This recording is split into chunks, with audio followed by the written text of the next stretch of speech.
It's 4 o'clock in Los Angeles. It's 6 o'clock in Chicago. And it's 7 p.m. in New York City. Hello, everybody.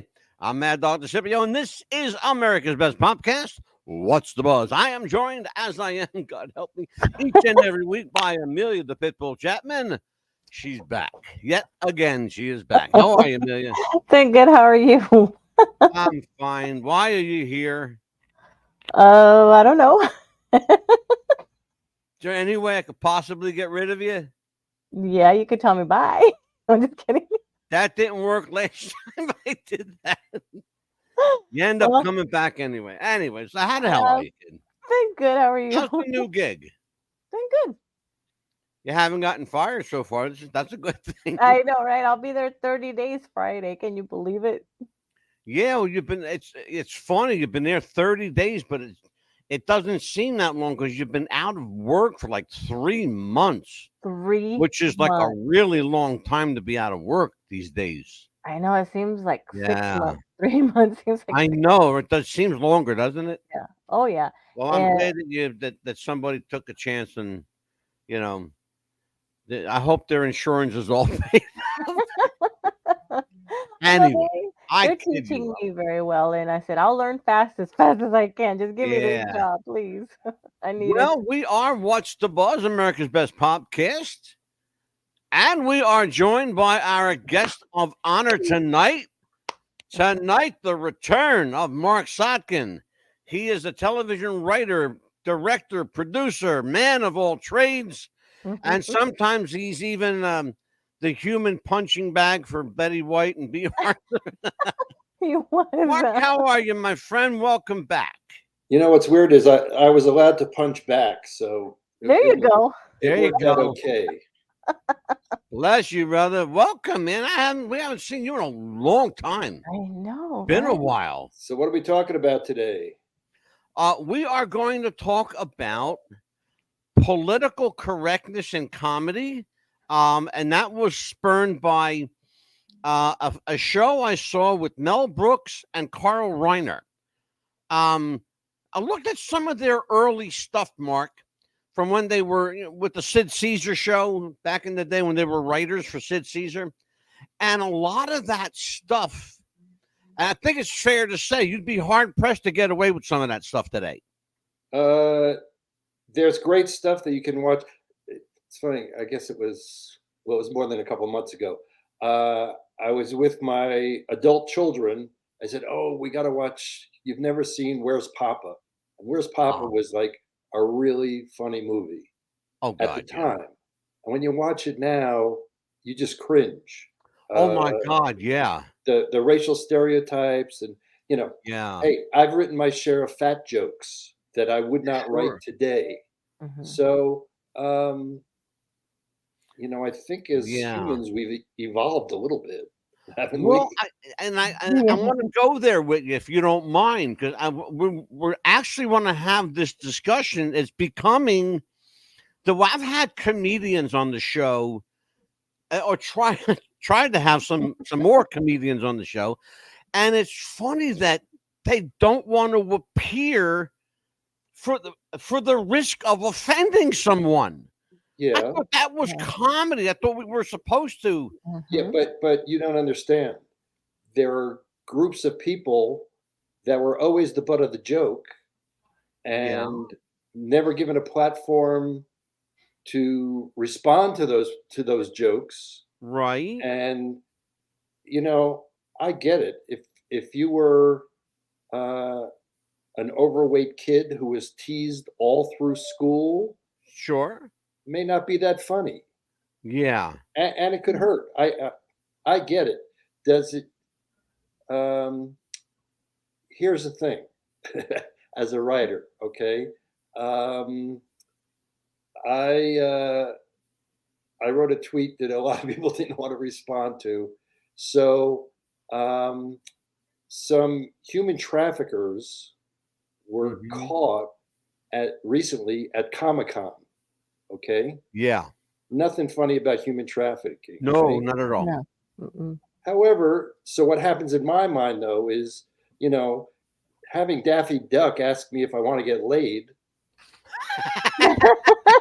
you know, sorry, Yeah. it's funny. Okay. Yeah. So, but knowing that, publicly, and I didn't write that joke. Okay. I just said, Yeah. for a comedy writer, your mind Yeah. spins a little bit when you hear that, It two is funny characters shit, were Mark. trying It to come really together. is. Yeah. It's So I funny can't shit. help that part of my brain, but enough of my common sense, and it's not because Yeah. I'm worried about being canceled, and Well, I'm not worried about yeah. the fact that a network won't buy the work, which they Yeah. won't. Yeah. Well, I'm gonna talk about that too. Yeah. We're going to talk on a serious note. We're going to talk about a friend of mine just shopped a comedy series, and he had the door slammed by virtually all the three majors: ABC, NBC, CBS. They Right. all, even the cable outlets, Yes. didn't want to talk to Yeah. him because the stuff was too edgy. Too edgy. This is 2024.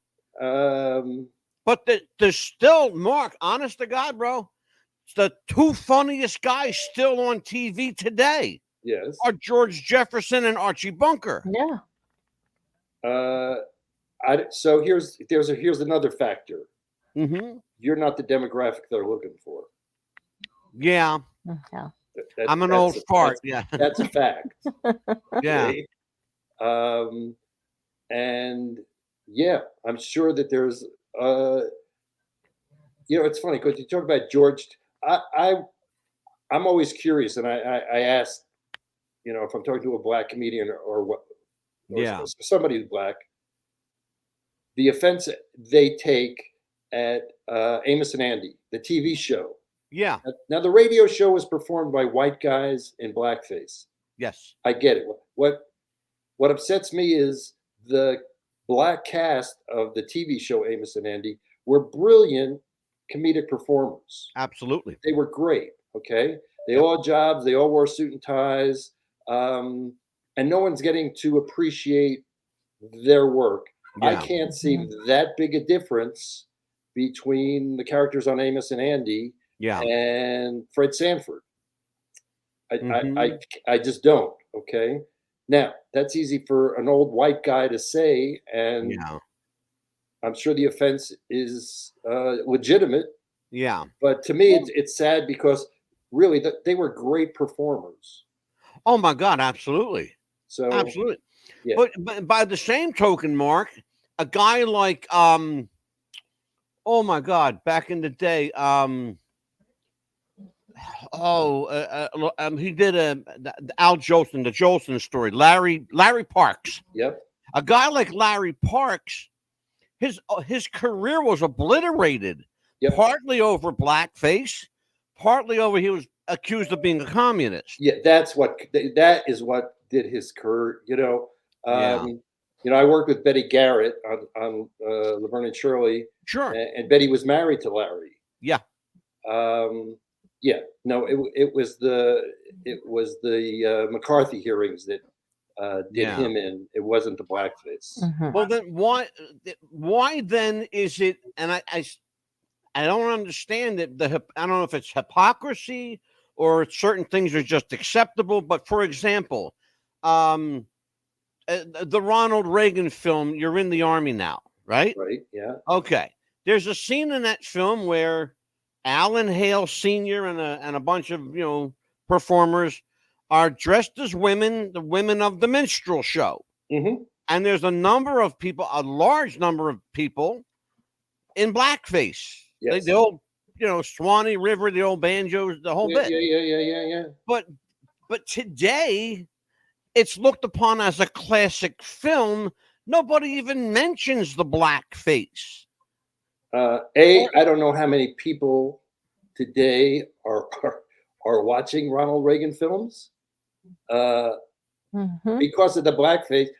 There is an episode of The Golden Girls where, and it was before my administration, but where Rue and Betty come out of the bedroom wearing mud packs. Oh yeah. Oh yeah. And I think it's back on for a long time. They wouldn't rerun that episode.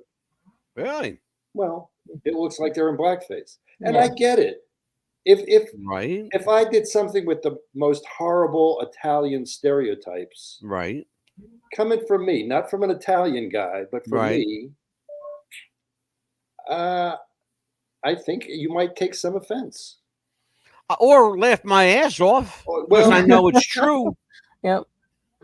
yeah, but their blackface stuff wasn't true. Okay. Yeah. And having Step and Fetch It be dumb and shuffle around, that's not true. Yeah. Would it make That's any what's difference offensive. if the mud pack was a different color? So this is, and I think there's some reason coming to the decisions that are being made, some reason. Yeah. And some comics are just saying, screw it. Ricky Gervais, who I find really, really funny, isn't caring so much about who's offended and who's not offended. Yeah. Yeah.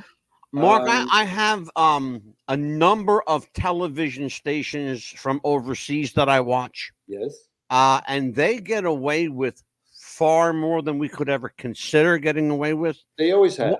They always have. Oh yes. Yeah. Why is that? And why are we so behind the 8 ball? Because I don't care which side of the political spectrum you're on, Angelo. I have something to say about that in a little but bit. I don't. So I don't care. Want to make you very happy tonight. I don't care which side you're on. Mm-hmm. Whatever anybody says, half of the people are going to be offended, and half the people aren't going to give a shit. True. Yeah. True. That's true. Amelia, questions for Mark. And I don't know if that's the same thing in Europe anymore. Quite frankly, social media has changed so much of this. Yeah. Because in the past, if you were offended by something, I didn't know. You wrote a letter to the network, and who cares? Yeah. So that's part of it. True. After the printing press was invented, the Inquisition happened. Because all of a sudden, a lot of people could write stuff and have their opinions out there. And now everybody's opinion is out there. So it's real easy to get canceled. Yeah. It's really easy to Strangely, piss Mark, I people don't off. think it was a coincidence, my friend. No. I don't think it was a coincidence. I don't think the invention of the printing press and the Inquisition were mutually exclusive. Oh, no, that's what I'm saying. Yeah. Oh, I think there's a definite correlation.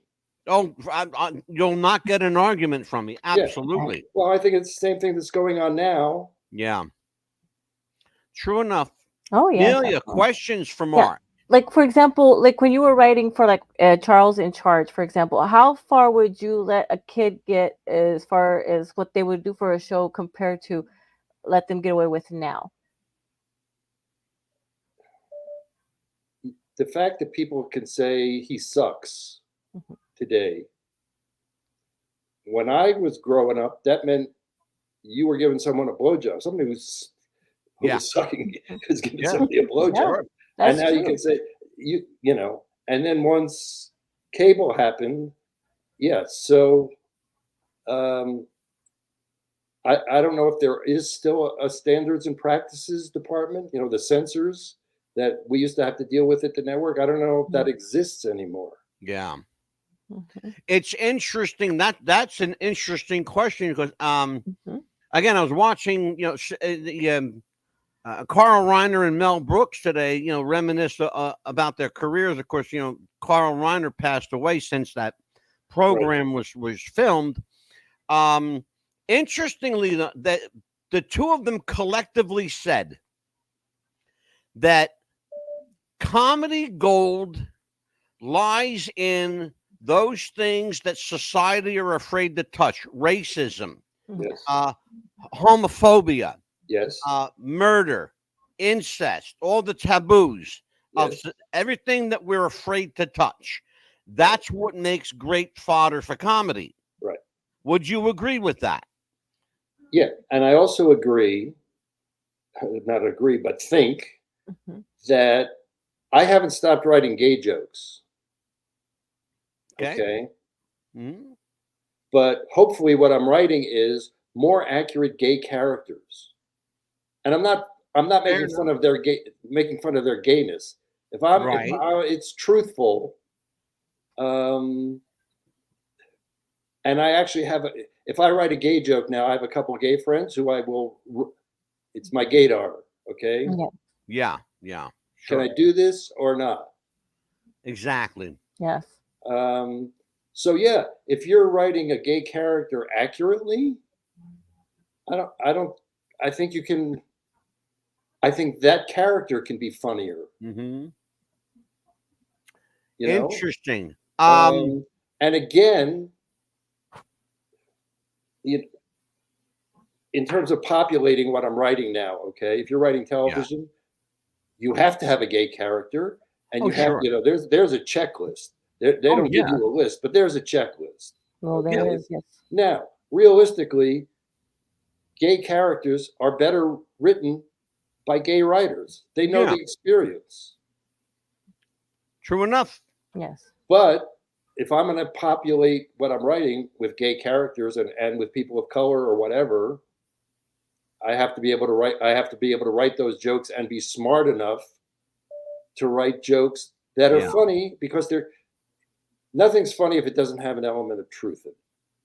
Well, that was another thing I wanted to Yeah. talk to you about. That was one of the quintessential points that Mel Brooks brought up.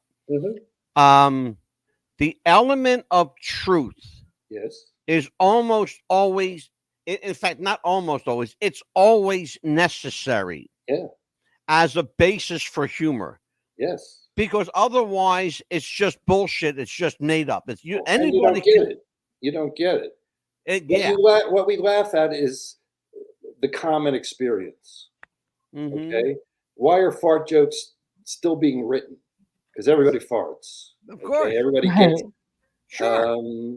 Absolutely. So yeah, the more you can tap into the total zeitgeist, so the more people will get it. And what we're all making fun of us. Sure. Right. It's just making fun of the human condition. So if you're making fun of something that that doesn't exist, Yeah. That why can't we all laugh at the human condition? Why are some Exactly. people just so wound up, so fucking tight? Yeah. I'll never because understand some that. of the human condition ain't that funny. It's not. I mean, And I again, consider that myself a gets back fairly to liberal person, you know. Right. no, but it And also goes back to the hurt. Okay, Yeah. really tough. I think Hogan's Heroes was a great show. Yes. I loved it. The fact that it got pitched and got on the air is amazing.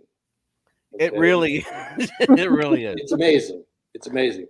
And every time I see any Nazis on television now or movies, you keep hoping that Sergeant Schultz is going to come through the door. Well, Mark, especially given the proximity at the of the end of the war to when the show aired, it wasn't all that long. No, that was amazing. But people don't understand that we had just finished the war, and already these guys were making fun of Hitler. Basically, what they were doing. Yeah, well, because the Nazis were the dumb guys. Yeah, exactly. You know what? It was done well. It was done very well. It was done well. Okay. Yeah. So, those Nazis weren't talking about sending people to the ovens. Right. Exactly. Okay. And I'm sure there were people who weren't or couldn't even think about watching that show. Oh God, I'm certain. Yeah. I'm absolutely certain. So there's a case of, Yeah. The fact that it was on for as long as it was is a testament to the writing. Well, I think. I mean, it was a good show. Yeah. Like I said, every time I see Nazis now, whenever you see a movie now with Nazis, they're really, really, really bad. And I just, think, oh, please have Clink come through the door. Right, exactly. Okay? Colonel Clink. Never happens. Let me tell everybody that Marc Sotkin is an award-winning writer, producer, and director who has influenced some of America's most iconic television shows. His credits include Blansky's Beauties, You Wish, First Time Out, Platypus Man, Stop, with late stop, Richard stop, Denny. stop. So you say that, and you start with the worst shows I worked at. I went from Listen to me. Platypus Man was like, I'm gonna say Golden Platypus Girls. Man was terrible. You Wish was worse than Platypus Man. You Wish was such a piece of shit. I'm gonna say Golden Girls. It's a So living you're saying Golden Palace. the I started with the headline is this guy worked on the worst shows. Blansky's Beauties. Come on. I started with the worst and went to the best. You don't even have to tell them about the worst. You have to say the They don't Golden need, Girls. they don't need to know about the worst. You just go. All right, well, then you go Golden let Girls, me do this Laverne then. Shirley, Garry Shandling. There you go. We're done. Here you go. Here, the revised list, ladies and gentlemen. This is the revised list. It is. Me a drum roll. It's the Sinbad show, the Golden No, Palace, stop. stop. Oh my God, here we go. Did We you gotta ever get rid of see that. the Sinbad show? No, it's the Golden Girls. It's Did you ever see the Sinbad show? Laverne and Shirley. There you go, right? It was mildly humorous. Oh, thank you. So you're starting with mildly humorous. Jesus. Angelo. It would have been much more humorous if Mr. Sinbad can had end let this you right do now. what you're This supposed could be it for us. This Well, it Laverne and Shirley. this is worse there's than the Golden political Girls, stuff, it's the Angelo. living Okay? Charles It in would have been charge. it would have been far more worthy Yes. of Marc Sotkin had Mr. Sinbad let you do what you're supposed to do instead of trying to have creative control over everything. I was the fourth showrunner of that season. Oh my God, brother. Jeez. So the guy who created the show left, and two other people left before I got there. Wow. Well, as an honorable mention, though, I had to put Working Stiffs because I'm a Keaton and Belushi guy. You can talk about Working Stiffs. I just wouldn't open with Working Stiffs because it was a very, very long time ago, and a lot of, hopefully, your audience, those who aren't in an oxygen tent, have no idea when that was. We're just going to delete the shit out of that one. Working Stiffs is fine. Working Stiffs is fine. We can start with Laverne and Shirley, the Golden Girls, and then Charles Garry Shandling specials. And he's written Gary. novels. Oh yeah, God bless her. God rest his soul. Yeah. Garry Shandling. That man was a fucking comedic genius. Yes. He was. His delivery was. I love the deadpan delivery. He always had the same expression on his face. And I'll tell you what, a guy like Shandling today, what a difference he could make, brother. Yeah. Oh man. He is needed. A guy like that. We need another Garry Shandling. They're still funny people. Yeah.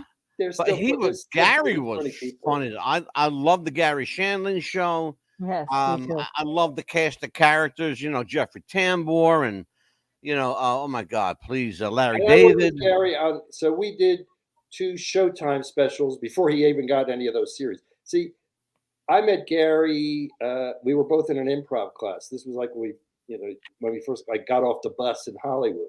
Right. So I knew and worked with Garry early on in both our careers. Mm-hmm. And so we would just spend hours on the phone just making each other laugh.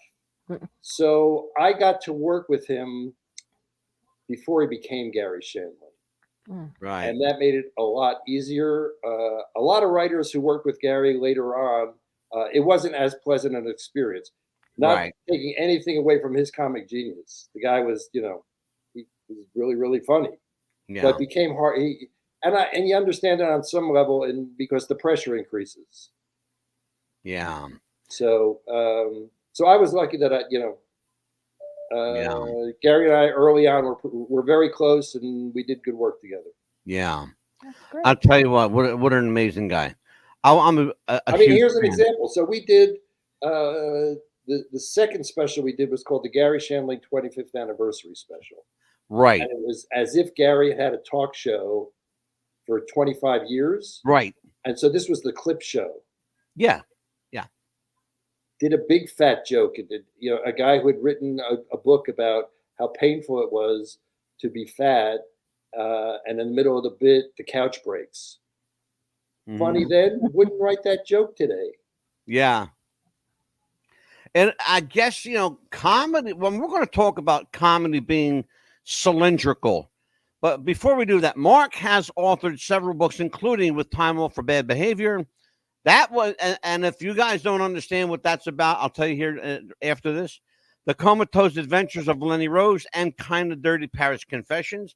I have all of those books. I went through a ream of paper printing them all out, but I have them, by God, because I'm a cheap bastard. I don't spend any more money. I'm going to start charging you for this gig. Oh, Okay.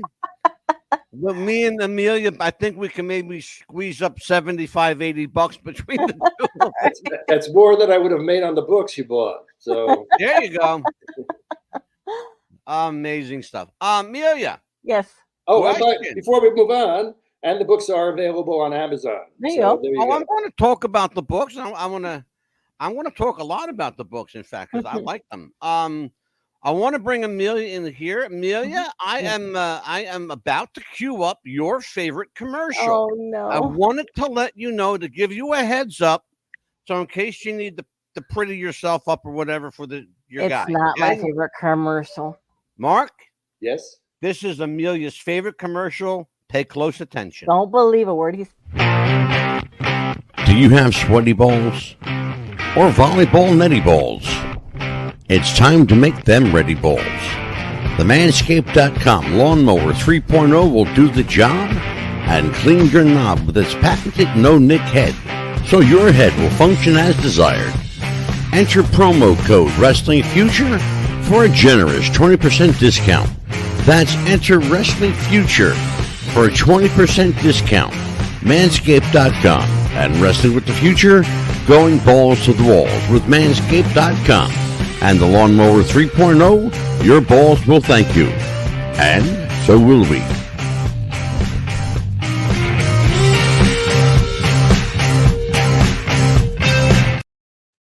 We are back with television writer, producer, director Marc Sotkin. Marc, let's talk a little bit about this. The last time you were here, Cindy Williams was still among us. She is sadly departed this level. Your book, With Time Off for Bad Behavior, chronicles your time on Laverne and Shirley. It is. For those, it's a novel that takes place on a show sort of similar. It's not a tell-all. Right, but it's highly inspired by your time. You can maybe figure out who's who. Yeah. Okay. So let's talk a little bit about this. For those of our listeners, and there aren't many who don't know, but let's just recap the behind the scenes on a show like Laverne and Shirley, where creative control is given to the stars of the show over the writing staff and over a lot of stuff. Contractually, they have a right, I suppose, because they're getting the big bucks. But how frustrating? Contractual. That's not. Well, it depends whether they also have a producing credit or not, and they may have been involved in creation of the show. Mm-hmm. So sometimes yes, sometimes no. Okay, how does that invariably affect a guy like you who has one job, and that is to crank out a script every week and make it funny and make it work? How tough is that to do? So, this is the story I told. I may have told it on this show. I don't even know anymore. But this is the comparison. Okay. Mm-hmm. When I was doing Laverne and Shirley, and I would get a call from the stage that they would say, the ladies would like to see you on stage. Right. And I would call my wife before I'd go down there and say, I'm not coming home tonight. Yeah, right. We're going to go see something at this run through that has absolutely nothing to do with the script. But it is going to be funny, and we're going to have to spend all night rewriting it. I go to work a number of years later on Golden Girls. I'm the showrunner on Golden Girls, and it's only a few weeks in, and I get a call from the stage that says the ladies would like to see you on stage. And I'm like Pavlov's dog. It's like, oh my God, what have I signed up for? And I go down there, and Betty wanted to change the word this to that. I don't want to say this one. I want to say it's that one. I said, just this once, Betty, but don't let this happen again. And, she got it. Everybody knew what was the Laverne and Shirley was like. So that was the biggest difference is they would have ideas. Lenny and Squiggy had ideas. These were funny people. Yeah. Mm-hmm. So, sometimes I had heard an interview recently with Ron Howard, and he said when people give him notes that are just different, he doesn't pay any attention. If it makes it better, then he's paying attention. So sometimes they would want to do things that were just different, and that was a pain in the ass. And sometimes they had stuff that was better. My biggest regret on Laverne and Shirley is, and because we were all young and they were making a lot of money and everything, is that we couldn't acknowledge that, okay, this is our method of putting a show together. Is it contentious? Yes. I don't think we're going to get pissed off. Yes. Mm-hmm. But we're making a great show. It's the #1 show in the country on a weekly basis. It's either us or Happy Days. So let's just accept this so that we don't have to go. Yeah. There was one night that Chris Thompson and I were waiting outside the stage door for David Lander and threatening him to beat the shit out of him because he had taken a script and said, "Who wrote this shit?" Well, it's not shit. It's what we worked very hard to do. And you may have a different idea or you may not like it. So it was just a very contentious atmosphere that was unnecessary considering the quality of the work we were doing. And I want to piggyback right off of that because David Landers and Michael McKean were both writers. That's how they were originally hired as writers, Right. And so now it's kind of, I don't know if it's a paradox or it's a dichotomy or it's a very difficult position to be in when you have two writers that are now acting on the show. Do they want to throw their 2 cents into you? Well, but here's the thing. Other than saying to you that they came from a sketch comedy group. Right. They had created those characters. So they had created Lenny and Squiggy. Okay. Yeah. So they knew them better than anybody. Mm-hmm. So if they're adding stuff to it, very often it was good. It was funny because they know those characters. Yeah. Sometimes it was frustrating because you'd write something that you were pretty sure would be funny, and I was hired on Laverne and Shirley because Cindy had just had the entire writing staff fired because they weren't, according to her, writing her character. So I was brought in with Chris Thompson and Judy Askins, who at that time, her credit would either be Judy Pioli or Judy. Anyway, it was Judy Pioli. Anyway, so we were brought in together to help. So when we got there wasn't a lot of trust in the writing. So when we get to actually, we shot that show on Tuesday. So when we get to the Wednesday morning table, Dave and Michael were already improvising without even reading the script. So that was frustrating. Yeah. Eventually, we got to the point where they knew we were writing them funny enough stuff that at least we got to hear it at the table. Then they would add stuff. And again, it was making the show better. So, Amelia, questions for Mark? Speaking about Cindy Williams, we had someone on our show called Will Keck, and he said that Cindy Williams was just a dream to interview. Would you say that was just her way of being different with him as far as a celebrity? No, I don't. No. And it's funny because I have actor friends who would guest on the show and talk about how wonderful the atmosphere was on stage and how cooperative everybody were, and they're all working.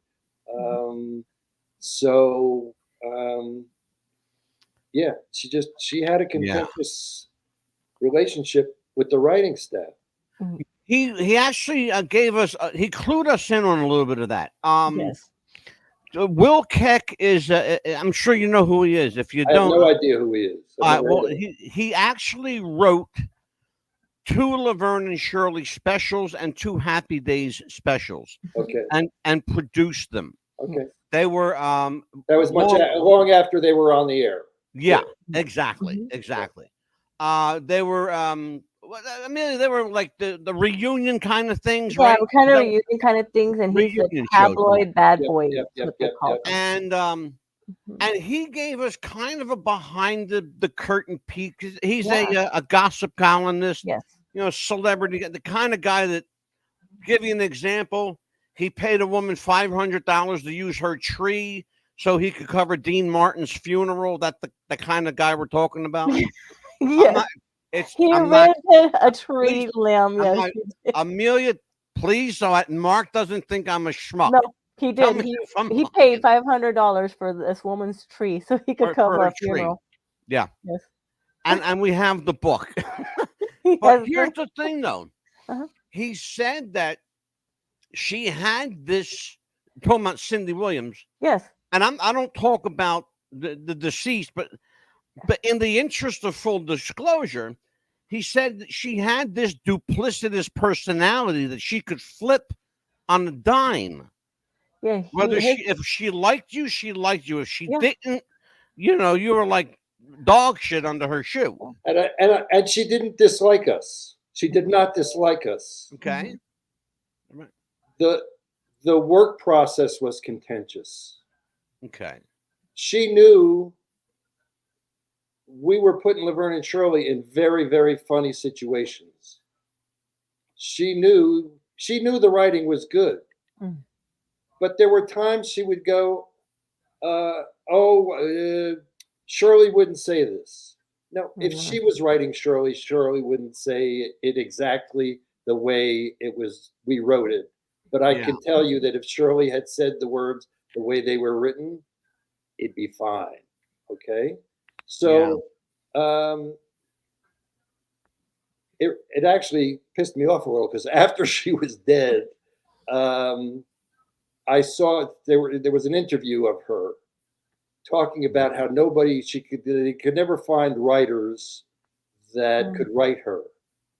Wow. And Judy Askins, and Interesting. Paula Roth, brilliant writers who wrote great Shirley, and she hired them after when she would do that, like a special, like you're talking about. She would always hire them to write stuff for her. Yeah. When she did her one-woman show, they wrote stuff for her.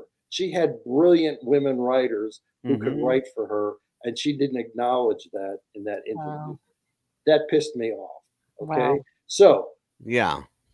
did we hate each other? No, absolutely not. Certainly not when we were working together. But she was not the easiest person to work with. She wasn't. Are people like that, talking about, you know, Cindy and of course, you know, Penny Marshall, people like that and that caliber, are they genuinely disingenuous, or do they not realize that they're being unkind to somebody who's just trying to make a living? I think that when you have a network, especially back then, you know, there's so much on now. I don't know that you get to be a prima donna now. Yeah. There's a lot of pressure on them. It's their face on the cover of the book or on the TV. You know, Golden Girls, 17 million people a week watch the show. Yeah. Okay, that's a lot of pressure. Now you've got a hit show and you want it to be a hit, or you've got a really shitty show and you really don't want to be canceled. Yeah. True. Right. And I'm sure there's a frustration of we've got to do something. I got to do something, and the network, you know, has their agenda, and the studio has their agenda, and you know, I get it. And also, when you're any actor, the best actors are going to hear no so many more times than they're going to hear yes in their careers. And I think for some people, when they finally get a yes, they go, those other people are going to pay. Mark, there are a number of people watching this show and listening to our program. Thank God there are. And I mean that literally. Thank you. Yes. The best piece of advice, the best single piece of advice you ever got from someone in the business that stuck with you today? It was from the amazing producer, Bernie Brillstein. Okay. I know the name. I know who he is. Yep. Yeah, Bernie, you know, he represented Jim Henson. He represented all the people on SNL. He was a giant in the business. Yes, sir. And what Bernie said to me was, take the money. If they're offering you Smart points, man. they're offering you stuff down the line, take the money. How does a guy like Bernie differ from a guy like Jim Brooks? Totally different job. Jim Brooks is an amazing writer-director. Okay, and let's Tony talk about Brillstein that. was a manager. Okay. Okay. He was the head of a studio for a while, didn't like that as much, came back to managing. He managed huge stars and got them great deals. Does it help that a guy that's a writer is also a producer? Or does that get in the way? Well, in situation comedy, okay, you see a lot of producing credits. Yeah. You start as a staff writer or a story editor, and you work your way up the ladder, and you want producing credits because what you want is, if I'm the showrunner, I'm getting to decide whether my joke is funnier than your joke, and I'm hopefully smart enough to know when your joke is funnier than my joke. Yeah. But I get to make that decision. I get to tell, if you come in and tell me I got a story idea and I don't like it, we don't do it. Yeah. Okay. I have to like it. So you want to be a writer producer because it's going to get closer and closer to your vision of what you're doing. Now, when I go into a show like Golden Girls or Laverne and Shirley, it's a what is it? It's a wish. I have a wish. What the fuck is it? Don't even talk about it anymore, Angelo. You wish. That's what it's called. Anyway, when you go into a show like that, you're not going to go, you know what? Now Rose is the smart one because that's my vision. And I'm going to make, Laverne and Shirley are going to, whatever. They're going to run for president. Yeah. Well, I'll tell you what, we will be back. We are up against the hard break, Mark. We will be right back, and we got some questions, and I know Amelia is chomping at the bit. We'll be right back. Jess wanted to start a business when something surprising happened. Today, I'm going to teach you how to crochet. She started crocheting, like a lot, and her friends noticed. Jess, you need to sell those. So she signed up for Shopify and started building her business. Yes, I love that. And after a lot of hard work, this happened. Oh my gosh, I just made my first sale! You see, every day, hundreds of businesses get their first sale on Shopify. We got ding! And the next could be you. So when you're ready to bring your idea to life and become your own boss, build it on Shopify. We are back with What's the Buzz, America's Best Podcast. I am Mad Dog DeCipio. She is Pitbull Chapman, and that is Marc Sotkin. And I just got some breaking news from my agent who just said, Mad Dog, I just confirmed Pat Boone for your show. That's for real. We got Pat Boone will be joining us in September. All right, yay. We also want to confirm Mama Walton, Michael Learned, will be here. And tomorrow night, up-and-coming actor, model, Gunnar Pope. That's just the tip of it. We will also have, from the Jerry Herman estate, his granddaughter will be here and talk all things Jerry Herman and Broadway and Jerry's Girls. Apparently, there was a bunch of girls called Jerry's Girls. Mark, you and I are probably old enough to remember that. He's not going to go away. I got to tell you something. If you want to hear the funniest Pat Boone story that you will ever hear, go to marcsotkin.com and watch the interview with Ed Solomon. Ed Solomon is the guy who wrote Bill and Ted's Excellent Adventure. He wrote Men in Black. Oh, God. And I actually gave Ed his first job, okay? Because Garry Shandling called when I was doing Laverne and Shirley and said, you want to hire this guy.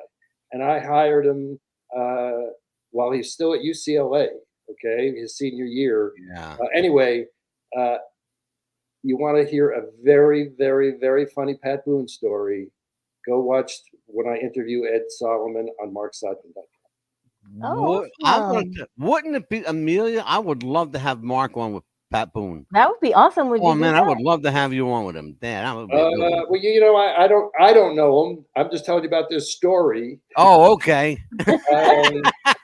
This was Ed Solomon's experience. Okay. And it's mostly about Billy Bob Thornton.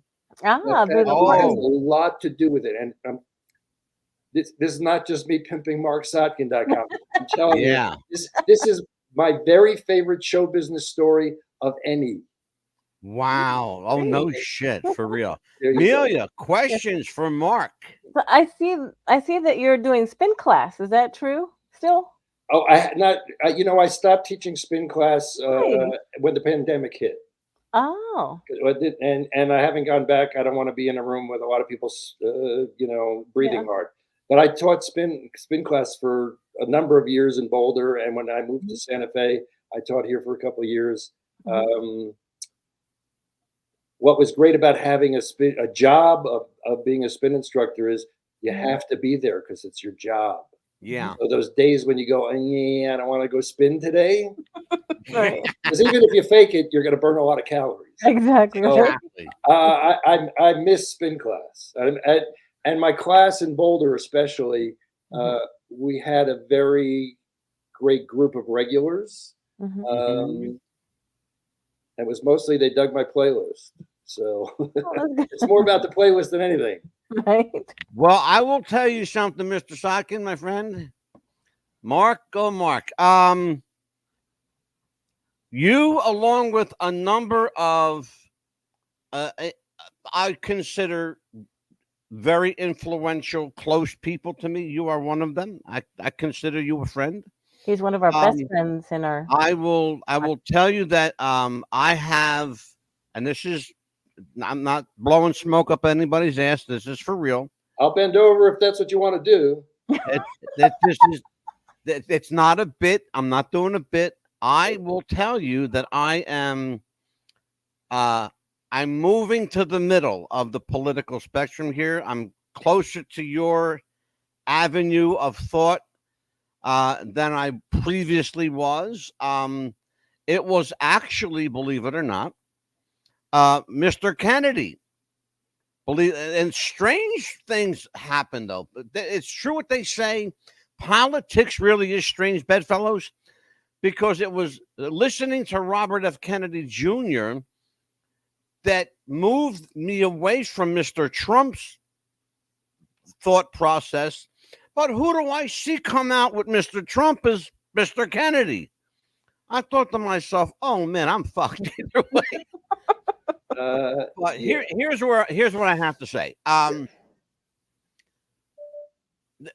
Wherever the man's head is, I'm sure his heart's in the right place. I'm not going to question anybody's Which guy? Mr. Kennedy. Okay. I think his heart's in the right place. I don't know where his loyalty lies. I don't know that much about Kamala Harris. I'll be honest with you. I just don't.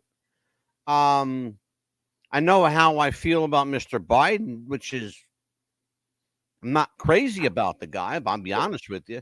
Okay. But no, I get it all that. I get it all. Okay. Yeah. And I understand, and I have any number of Republican. We're still talking, Angelo. Yeah, absolutely. Yeah, and we will continue. Okay. Well, I'm a registered Republican. Let me make this one point. This is what Sure, I was absolutely. thinking. This is what I was thinking about today. Okay.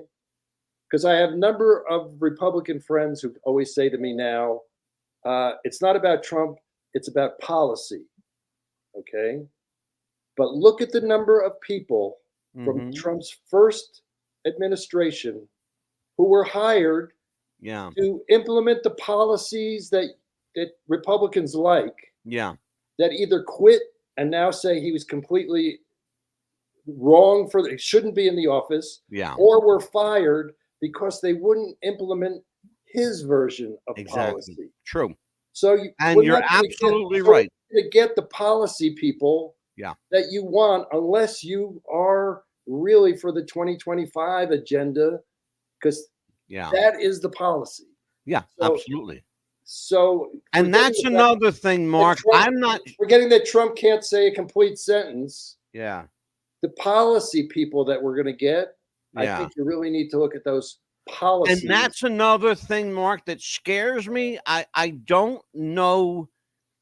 I don't know enough truthful information about this 2025 agenda. And the reason I don't you is can read it. well, you can read it on one website and it's one thing. And I've done this. And go on another website and the wording is slightly different. Yes, a little different. Have you And gone on the Heritage Foundation website? I've not, but thank you for telling My me. guess is it's probably pretty accurate there. Okay, I will do that for sure. But Amelia and I have had this kind of ongoing debate in New Jersey, where I live. Yes. You have to register as a Republican or a Democrat. They no longer allow independents to register here. You can vote independent, but you have to register either Democrat or Republican. Right. Okay. Except in Florida, where Amelia lives, and she's registered as a Democrat and a Republican. Right. Right? And tell me, do you have your cards? I don't have them here with me, but I have She registered. showed them the other day. She's a registered Democrat Democrat and a Republican in the Republican. same So that state. allows you to vote in either primary or both In primaries. both. You can vote in both primaries. Yes, Illegally, right? this No, is the I'm state. talking about the primaries. Can Yeah. you vote in both primaries? I can vote for both presidents if I want. Okay, so that's not, but in Florida that's not illegal, is it? It is. Okay. It So is. Yeah, You you do can know there's only. a lot of people watching this, right? Yeah, this is the same state that gave us the dimpled Chad and the hanging Chad and Yeah.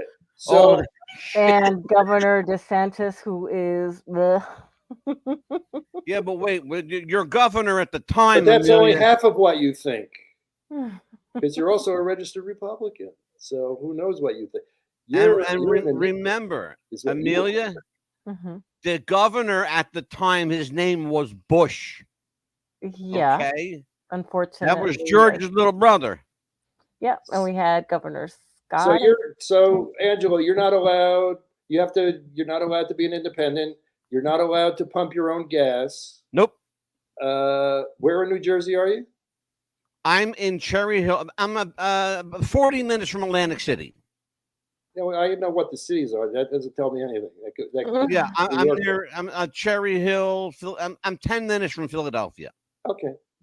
So Um, you're in central New Jersey. It's interesting. We have a very interesting state here, Mark. I'm from there. You as I know said- I'm from there. Yeah, I know. Yeah.